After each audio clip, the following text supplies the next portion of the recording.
আজকের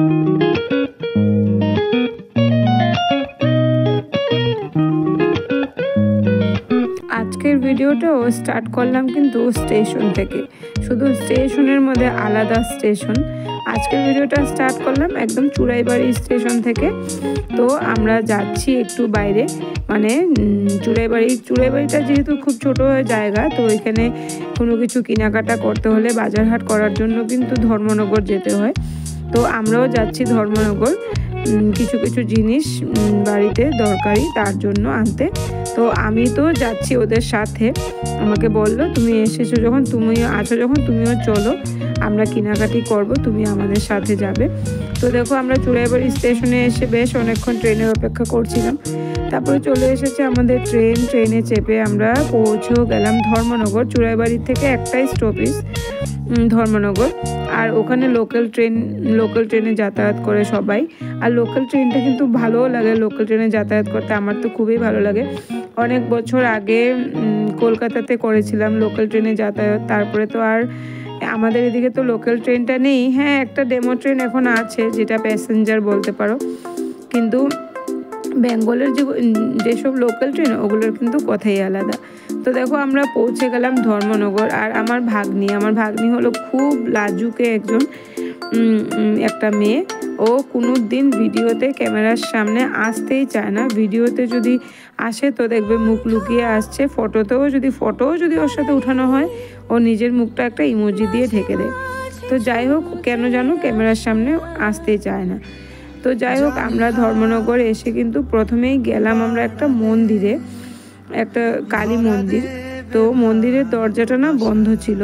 তো কেন জানি না, এখন ঠাকুরের মন্দিরগুলোতে সব মন্দিরে দেখি আমি টাইমে শুধু মন্দিরের দরজা খুলে, সারাদিনের জন্য কিন্তু মন্দির খোলা থাকে না। মানে মন্দির একটা এমন জায়গা যেখানে মানুষ সব সময় যেতে চায় না, যখন তখন মানুষ যেতে পারে, এরকম একটা জায়গা আমার মনে হয় যে এরকম একটা জায়গা মন্দির, যে মানুষ নিজের মনের শান্তির জন্য একটু মন্দিরে গিয়ে বসতেও কিন্তু মানুষের ভালো লাগে। কিন্তু এখন বেশিরভাগই দেখি আমি বড় বড় জায়গায়, বড় বড় মন্দিরগুলোতে টাইম টেবিলে মন্দির দরজা খোলা হয় আর মন্দির না হলে কিন্তু বন্ধই থাকে। সেদিন ডিব্রুগড়েও গেলাম, ওখানেও দেখলাম মন্দির বন্ধ, বিকেল 4টার পরে মন্দির খুলবে, এরকম টাইপ। তো যাই হোক, মন্দিরটা দেখলাম, মন্দির ঘুরলাম, মায়ের দর্শন করলাম। তারপরে দেখো মন্দিরের উল্টো সাইডে একটা খুব সুন্দর দিঘি, ধর্মনগর দিঘির পাড়।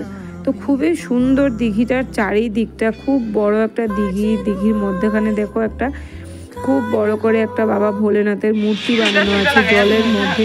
চারিদিকে লাইটিং খুব সুন্দর করে সাজানো। কিন্তু ওই দিঘির পাড়ে গিয়ে যে তুমি একটু বসবে তার কোনো উপায় নেই। হয়তো এই দিঘিরও কোনো জানি না কি, আমি তো জানি না এটার বিষয়টা। তো এই দিঘির গেট খুলে কিন্তু দিঘির পাড়ে গিয়ে তুমি একটু বসতে পারবে না। খুবই সুন্দর জায়গাটা,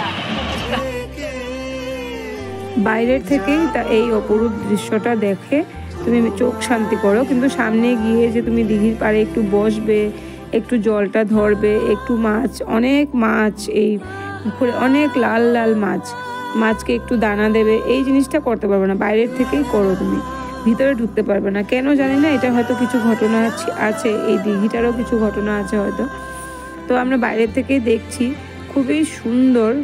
আর এখানে রাত্রিবেলাতে আর কি খুব ফোয়ারার মতন এই লাগানো আছে, লাইটিং ফোয়ারা মতন জল পড়ে। এগুলো সব রাত্রিবেলা হয় বা কোনো ওকেশনালি যখন সাজানো হয় জায়গাটা তখন হয়। কিন্তু কি মজা হতো এই দিঘিতে যদি বোটিং করা যেত, বা এত সুন্দর একটা জায়গা, এত সুন্দর জল, আর হাঁস খেলাখেলি করছে। আর দেখো একজন বিস্কুট দিচ্ছিল, তো হাঁস জল থেকে উঠে এসেছে বিস্কুটটা খাওয়ার জন্য। আর খুবই সুন্দর জায়গাটা, মানে দিঘিটা খুবই সুন্দর। জলের মধ্যে দেখো, এই যে বললাম অনেক লাল লাল মাছ, এই যে দেখো লাল মাছ, অন্য কালারের মাছ কিন্তু আমি এখানে দেখলাম না, একদম লাল লাল মাছ। এত সুন্দর দৃশ্যগুলো, একদম ওই ফেন্সিংয়ের ভিতর দিকে হাত ঢুকিয়ে ক্যামেরা করছি, মানে সামনে যাওয়ার উপায় নেই, একটু জলটা ছোঁয়ার উপায় নেই। তো দেখো চারিদিকের দৃশ্যটা কতই অপূর্ব, একদম বিচ টাউনের মধ্যে এত সুন্দর একটা দিঘি, আর দিঘির চারিদিকটা এত সুন্দর সাজানো গোছানো, লাইটিং, আর দিঘির চারিদিকে খুব সুন্দর, চারিদিকে দোকান, একদম মেলার মতন। এটা নাকি সব সময়ই এমন থাকে। তো আমরাও আমাদেরও এই জায়গাটা একটু দেখালো, তারপরে চলে যাব আমরা যা যা কেনাকাটা করার আছে ওখানে। আর একটা বাড়িতেও গিয়েছিলাম, ধর্মনগর একটা বাড়িতে গিয়েছিলাম, কিন্তু ওখানে গিয়ে আর কোনো রকম ভিডিও করা হয়নি। তারপরে দেখো একটা পার্ক, চিলড্রেন পার্কই বলতে পারো, ভেবেছিলাম একটু পার্কটাতে ঢুকবো, একটুক্ষণ সময় কাটাবো পার্কে, কিন্তু পার্কটাতে ঢুকার আর কোনো উপায় হলো না, পার্কের গেট তালা বন্ধ। তো আমার ভাগ্নি বলছে যে না, এটা কিন্তু সবসময় খোলা থাকে মামি, আজকে কেন তালা বন্ধ জানি না। তো আজকে আমরা যাব বলে হয়তো তালা বন্ধ করে রেখেছে, যে না আসামের মানুষকে দেখতে দেবো না, এত দূর থেকে এসে আমাদের এখানের পার্কটা। তো আমিও কম না, দেখো আমি কিন্তু গেটের ভিতর দিকে হাত ঢুকিয়ে একটু ভিতরটা ভিডিও করেছি, পার্কের ভিতরটা। তো যদি ঢুকে বসতে পারতাম তবে একটু আরোই ভালো লাগতো, একটু বসতে পারতাম, একটু ঝুলনা ঝুলতে পারতাম। আমার তো পার্কে গেলেই মনে হয় একটু ঝুলনা ঝুলি, আমার খুবই ভালো লাগে। তো যাই হোক, পার্কটা খুব সুন্দর, বাচ্চাদেরকে নিয়ে গেলে বাচ্চারা খুব এনজয় করবে পার্কে গিয়ে। আর বাচ্চাদের অনেক কিছু রাইড আছে বাচ্চাদের খেলার জন্য, খুব সুন্দর পার্কটা। আর আমিও পার্কে গেলে কিন্তু বাচ্চাদের সাথে আমিও বাচ্চা হয়ে যাই, আমার খুব ভালো লাগে পার্কে গিয়ে সময় কাটাতে। তো পার্কটা তো বাইরের থেকে একটু ভিডিও করলাম, তারপরে আবার চলে যাচ্ছি আমরা। তো চলে যেতে যেতে একটু টাউনটা দেখলাম, ধর্মনগর টাউনটা আমিও দেখলাম, আর সাথে করে তোমাদেরকেও একটু দেখার সুযোগ করে দিলাম আমার ভিডিওর মাধ্যমে, যে ধর্মনগর টাউনটা কেমন।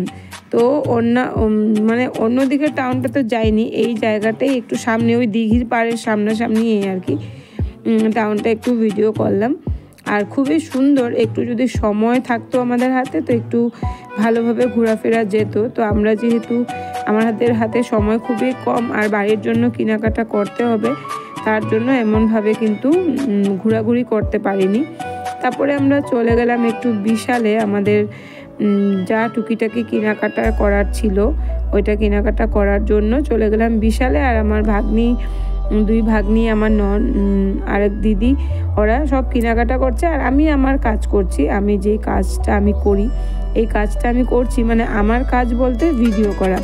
আমি ভিডিও করছি চারিদিকে, শপিং মলের চারিদিকে ঘুরে ঘুরে, কারণ আমার কোনো কিছু কেনাকাটাও করার নেই, ওটা আমার কিছু করার নেই, আমি শুধু দেখছি আর ভিডিও করছি। তো শপিং মলের ভিতরে গেলে এমন মনে হয় যে কোথায় এসে ঢুকলাম। এখানে আমাদের কোনো জিনিস এমন নেই যে বাড়িতে প্রয়োজনের টুকিটাকি জিনিস থেকে ধরে সব কিছু এখানে পাওয়া যায়। তো আমরা যে জায়গায় থাকি আমাদের এখানে তো এরকম শপিং মল নেই, মানে বিশাল নেই, কোনো শপিং মলেই নেই এখানে। আর তো শপিং মলে গিয়ে আমার সব চারিদিকের সব জিনিসগুলো কিন্তু খুব চোখ ধাঁধানো। তো আমি দেখছি, আমার সাথে তোমরাও দেখো, ভিডিওটার লাস্ট অবধি থাকো, আমার সাথে থেকো, পাশে থেকো, ভিডিওটা দেখো।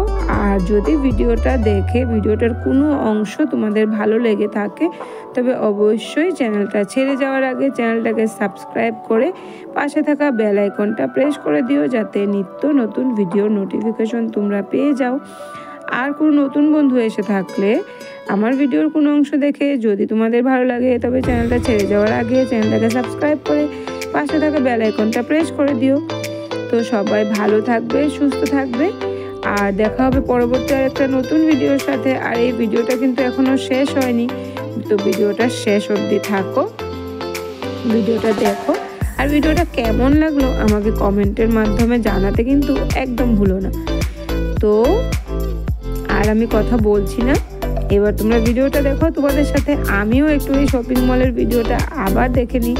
শপিং মলে গেলে না বেরিয়ে আসতে ইচ্ছা করে না, আর মনে হয় যেন এক গাদিক টাকা নিয়ে যাই, আর যা যা পছন্দ হয়, যা যা দেখি সব কিছু কিনে নিয়ে আসি।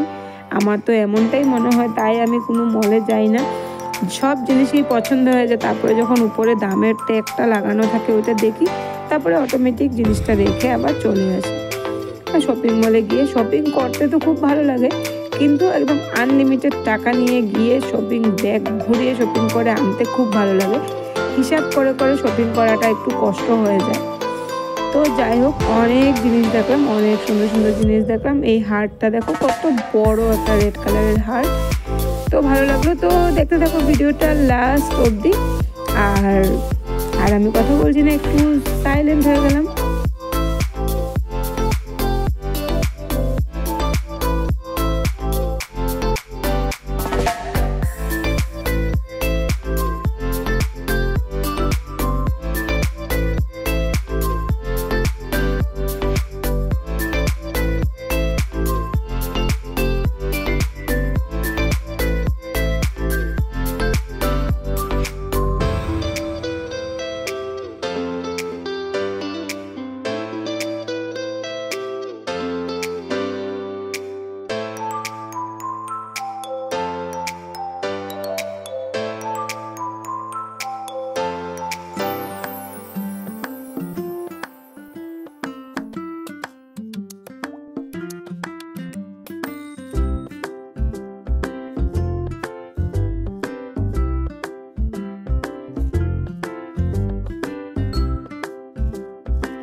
তো হয়ে গেল আমাদের কেনাকাটা সব কিছু। এবার আমাদের আবার বাড়ি যাওয়ার পালা।